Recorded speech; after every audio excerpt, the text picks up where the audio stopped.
И още един ансамбъл. Тук поне се сгъстиха интересните ансамбли. Един след друг ще видим една след друга ще видим интересни композиции. Убедена съм. Франция. Известни с стила си са французойките.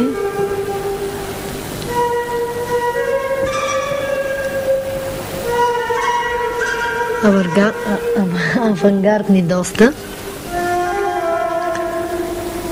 Наистина така имат много специфични съчетания, които така много ги открояват от абсолютно всякакъв стил в художествената гимнастика. На това заложи Ева Серено в Сидни и така смело мога да кажа, че стана една от любимките на публиката. Нестандартни са французойките.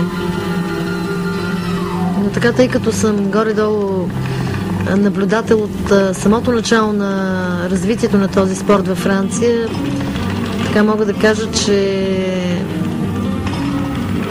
още от самото начало те заложиха на този стил. Много различен, много интересен, много артистичен.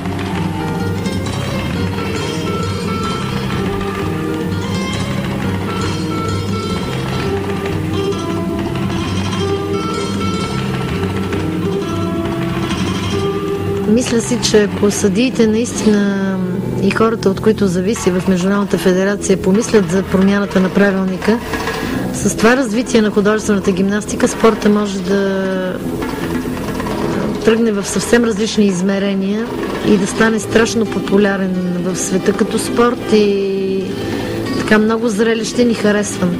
Независимо, че сега също много харесват художествената гимнастика, но все пак все още е популярна. Основната и популярност е в Източна Европа. Прибавям Япония. Така е, да. Централна Европа, ако отмятаме Испания и Франция. И за Щатите, независимо от многото клубове, както и за Канада, независимо от многото клубове, които развиват художествена гимнастика, на фона на останалите чисто американски спортове. Не, тук може би не знаеш една подробност. Бразилия, това, което ми разказаха за Бразилия колежки от други страни, е, че в момента Бразилия е това, което беше художествената гимнастика преди 20 години или 15 години. Тоест, едно много добро изпълнение на французойки. Наистина добро изпълнение. Предлагам, че е някъде зад... човек. Да. 19 575